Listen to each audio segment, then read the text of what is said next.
नमस्कार साथियों, स्वागत है आपका अपने YouTube चैनल दातार क्लासेज में। हम आईसीटी के शॉर्ट नोट्स का रिवीजन कर रहे थे। कल हमने सूचना प्रौद्योगिकी के अनुप्रयोग का रिवीजन किया था। आज हम शॉर्ट में सूचना प्रौद्योगिकी के सामाजिक प्रभाव, जो कि चौथा टॉपिक है, इसका रिवीजन करेंगे। चलिए स्टार्ट करते हैं।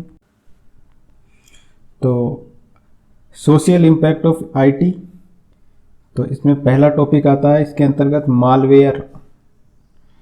तो मालवेयर क्या होता है? मालवेयर या जिसको हम बोलते हैं मेलिशियस सॉफ्टवेयर, तो यह एक प्रकार का हानिकारक प्रोग्राम है। इसका यूज होता है एक कंप्यूटर में उपलब्ध संसाधनों को हानि पहुंचाने या एक कंप्यूटर में उपलब्ध जानकारी को अनाधिकृत तरीके से उपयोग में लेने या चोरी करने हेतु उपयोग में लिए जाते हैं।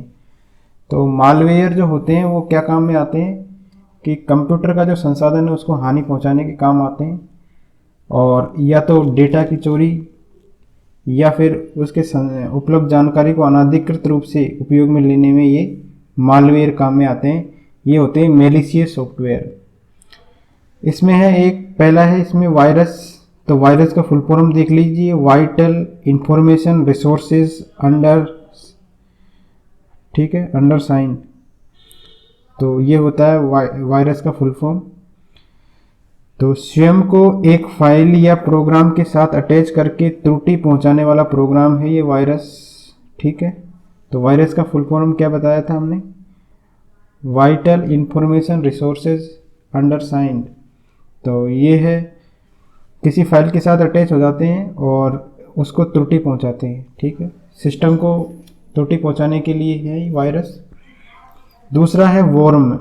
वॉर्म होते हैं वायरस की तरह होते हैं, परंतु किसी फाइल या प्रोग्राम पर निर्भर नहीं होते हैं। ये वॉर्म वायरस जो होते हैं वो प्रोग्राम पर निर्भर होते हैं।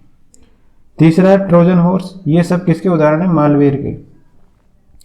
साधारण प्रोग्राम की तरह होते हैं, परंतु एक बार प्रवेश होने पर आक्रमण करने में सक्षम होते हैं। तो ये एक तरीके से प्रोग्राम ही होते हैं ट्रोजन हॉर्स, एक जैसे सॉफ्टवेयर की तरह ही होते हैं। आप उनको डाउनलोड कर लेते हैं तो ये क्या आपके सिस्टम पर अटैक कर देते हैं। और एक है स्पाईवेयर। स्पाईवेयर क्या होते हैं? कंप्यूटर की गतिविधियों की जासूसी करने के लिए स्पाई का काम करते हैं ये।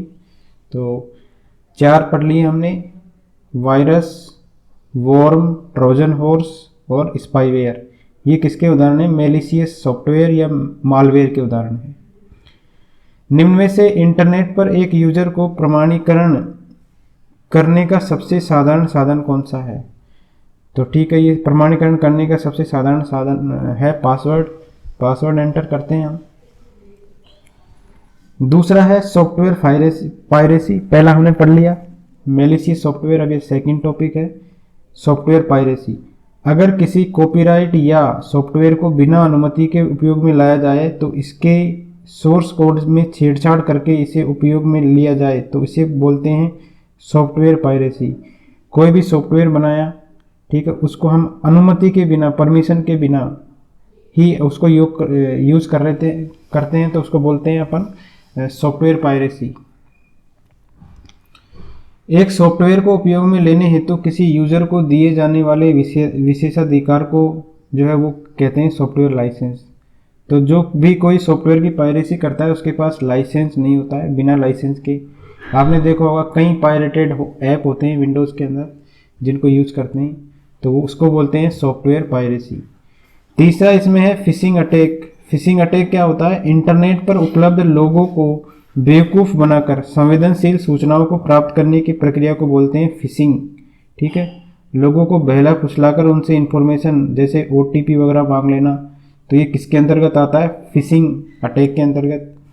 इसके अंदर यूज़र के रजिस्टर्ड ईमेल एड्रेस या मोबाइल नंबर पर एक लिंक सेंड किया जाता है जिस पर क्लिक करने पर विभिन्न जानकारियों को मांगा जाता है, ठीक है। जैसे कोई लिंक सेंड कर दिया आपको कि इस पे आप अपना डाटा शेयर कर दीजिए, तो इन जानकारियों के आधार पर फिर अटैक किया जाता है। इसको बोलते हैं फिशिंग अटैक। चौथा टॉपिक है इसमें सीक्रेसी। सीक्रेसी का मतलब है निजता।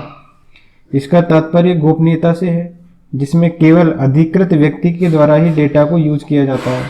तो निजता के अंतर्गत केवल जो है अधिकृत व्यक्ति ही डाटा का यूज करेगा। अथोराइजेशन, इसका तात्पर्य है कि जो है इंटरनेट पर जिस व्यक्ति के साथ आप संचार कर रहे हैं वह अधिकृत होना चाहिए, ठीक है। ऑथराइजेशन, इसका अर्थ क्या है, ऑथराइज व्यक्ति होना चाहिए, ठीक है, जिस व्यक्ति के साथ आप संचार कर रहे हैं। इसके बाद में है इंटीग्रिटी। इंटीग्रिटी का अर्थ होता है सत्यनिष्ठा। इसका तात्पर्य यह है कि किसी व्यक्ति के द्वारा इंटरनेट पर भेजी जाने वाली सूचना उसी रूप में होनी चाहिए जिससे उसे भेजा गया है, ठीक है। इंटीग्रिटी का मतलब यह है कि जो भी सूचना आपने भेजी है वो उसी रूप में रहनी चाहिए, तो वो बोलते हैं उसको इंटीग्रिटी। इसके बाद में है प्लेगरिज्म यानी साहित्यिक चोरी। किसी का कंटेंट आप चुरा के किसी और काम में ले रहे हो तो उसको बोलते हैं प्लेगरिज्म।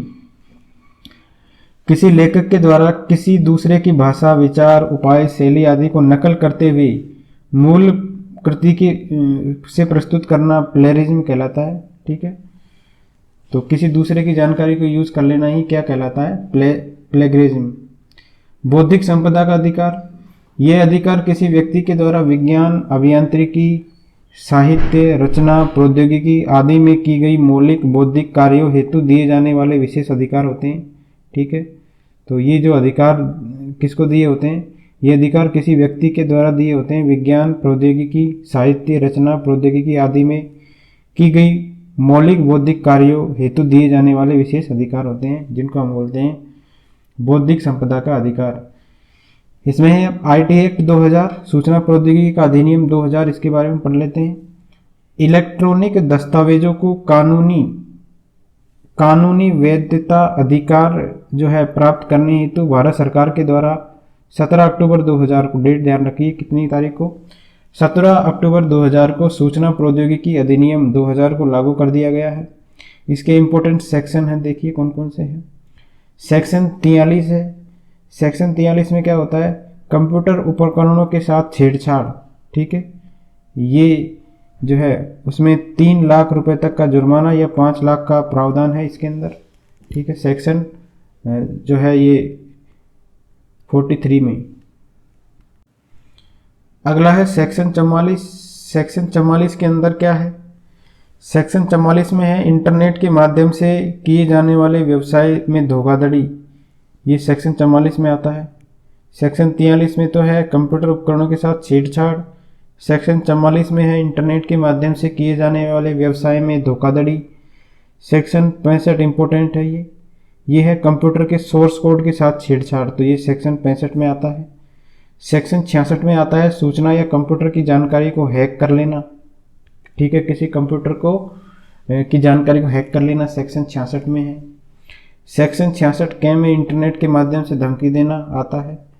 सेक्शन 66 ख में चोरी किए गए कंप्यूटर या मोबाइल का यूज आता है। सेक्शन 66 ग में पहचान की चोरी आती है और सेक्शन 67 में आती है इंटरनेट पर अश्लील पोस्ट करना, ठीक है। तो 2000 से 2008 के बीच में, तो ये है अलग अलग सेक्शन 43, 44, 65, 66, 66 क, 66 ख और 66 ग और 67, ठीक है। तो इनको याद रखिए। इसके बाद में है राजस्थान के महत्वपूर्ण पोर्टल कौन कौन से चल रहे हैं राजस्थान सरकार के। तो पहला पोर्टल चल रहा है SSO, सिंगल साइन ऑन, जिसका फुल फॉर्म होता है, ये याद रखना है, इतना ही याद रखना है आपको बस। दूसरा है भामाशाह वॉलेट, ये भामाशाह वॉलेट जो है वो राजस्थान सरकार का नया सिक्योर पेमेंट ऐप है, भामाशाह वॉलेट, ठीक है। तीसरा है राज ई वॉलेट। तो राज ई वॉलेट क्या है, भामाशाह या आधार से अकाउंट बनाए जा रहे हैं इसमें, और सरकार जो है जारी दस्तावेज सीधे अकाउंट में सरकार दस्तावेजों को वेरीफाई करता है। तो ई वॉलेट के अंदर क्या है, आप अपने डॉक्यूमेंट्स को क्या कर सकते हैं, वॉलेट में रख सकते हैं, राज ई वॉलेट, ठीक है। और सरकार के द्वारा जो जारी दस्तावेज है वो सीधे आपके अकाउंट में आते हैं और जो सरकार इन दस्तावेजों को वेरीफाई करती है। इसके बाद में राजधरा पोर्टल चल रहा है एक, तो इसमें कृषि भूमि नामांतरण, जमीनी मामले, जमीनी संबंधी वाद न्यायालय में दायर करने की सुविधा है राजधरा पोर्टल के अंदर। अगला पोर्टल है राजबूट पोर्टल है AI पर आधारित प्रोग्राम जो नागरिकों के प्रश्नों का जवाब चैट बोट के माध्यम से देता है। तो राज बोट है ये, ठीक है। राज बोट क्या करता है, चैट का जवाब देता है आपके, ये BOT है, ठीक है। तो चैट का जवाब जो है चैट बोट के माध्यम से देता है। अगला है राजस्थान संपर्क पोर्टल। ये एक मोबाइल ऐप है जो शिकायत निवारण के रूप में भी कार्य करता है और इसके हेल्पलाइन नंबर है 181। अगला पोर्टल है राजमेघ। राजमेघ में एक क्लाउड सर्विस प्रोवाइड करेगा, ठीक है। क्या करेगा, एक क्लाउड सर्विस डेटा के स्टोरेज के लिए।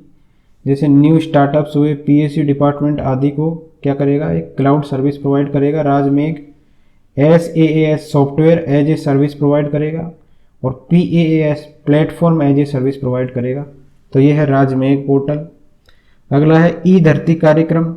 सभी गांवों के जो है राजस्व मानचित्रों को इसमें डिजिटाइज करना इसका उद्देश्य है। सारे गांव में जो राजस्व के मानचित्र है उनको डिजिटाइज करना। फिर है किसान सेवा पोर्टल। इसमें है किसानों से जुड़ी सुविधाएं जैसे ऋण का आवेदन करना, सब्सिडी एक ही प्लेटफॉर्म पर अवेलेबल है किसान सेवा पोर्टल में।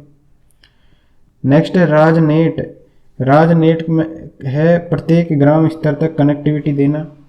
Rajasthan state wide area network.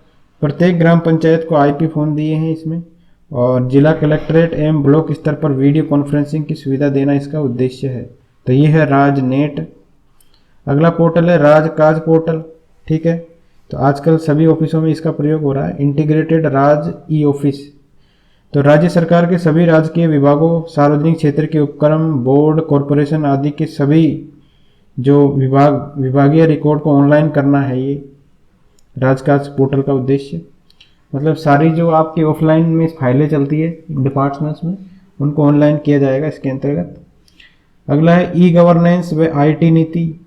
तो मुख्यमंत्री के द्वारा नवीन सूचना प्रौद्योगिकी नीति 5 नवंबर 2015 को जारी की गई है। तो ये नवीन सूचना प्रौद्योगिकी की नीति है जो 5 नवंबर 2015 को जारी की गई। शिक्षावाणी कार्यक्रम ये 11 मई से लेकर 30 जून तक चला है। शिक्षावाणी कार्यक्रम 11 मई 2020 से प्रसार भारती ने 25 जो है आकाशवाणी केंद्रों से शिक्षावाणी कार्यक्रम का निःशुल्क प्रसारण किया, ठीक है, 11 मई 2020 से। अगला है शिक्षा दर्शन कार्यक्रम। तो ये टीवी पर प्रत्येक दिन 195 मिनट का शैक्षिक कार्यक्रम का प्रसारण 1 जून 2020 से प्रारंभ किया गया है, शिक्षा दर्शन कार्यक्रम, ठीक है। हमसफर ऐप है आगे। तो इसमें क्या होता है, सड़क दुर्घटना संबंधी है ये हमसफर ऐप, ध्यान रखना है। हमसफर ऐप किससे संबंधित है, सड़क दुर्घटना से संबंधित। ई-दाखिल पोर्टल। तो इसकी शुरुआत हुई है 28 जनवरी 2022 को और इस पर यूजर्स अपनी शिकायतों को जो है उपभोक्ता आयोगों के पास ऑनलाइन जमा करा सकेंगे और ये बनवारी लाल शर्मा ने लॉन्च किया इसको और इसके हेल्पलाइन नंबर ये है 1800 180 60 30। कौन सा है ये, ई-दाखिल पोर्टल। मतलब अपनी शिकायतों को आप उपभोक्ता आयोगों के पास ऑनलाइन जमा करवा सकेंगे।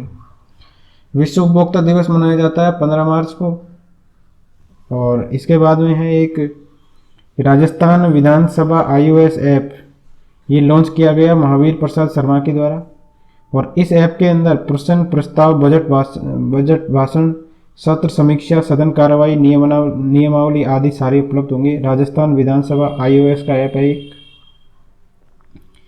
राजस्थान टूरिज्म ऐप, इसके ब्रांड एम्बेसडर है करिश्मा हाडा और पहला मेडी टूरिज्म सेंटर जो है वो कुंभलगढ़ के अंदर है।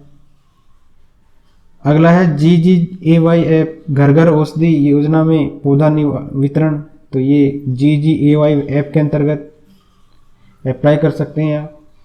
अगला है e work and e map app, NIC BMZ German development corporation ने इसको बनाया है, ई-वर्क एंड ई-मैप ऐप और ये लॉन्च किया है राजस्थान ग्रामीण विकास एवं पंचायती राज के द्वारा। अगला है शाला सम्मेलन ऐप। शाला सम्मेलन ऐप लॉन्च किया गया है गोविंद सिंह डोटासरा के द्वारा और 15 सितंबर 2021 को ये लॉन्च किया गया है और ये जो है विद्यालय निरीक्षण की डिजिटल फीडिंग होती है इसके अंदर, शाला सम्मेलन ऐप के अंदर।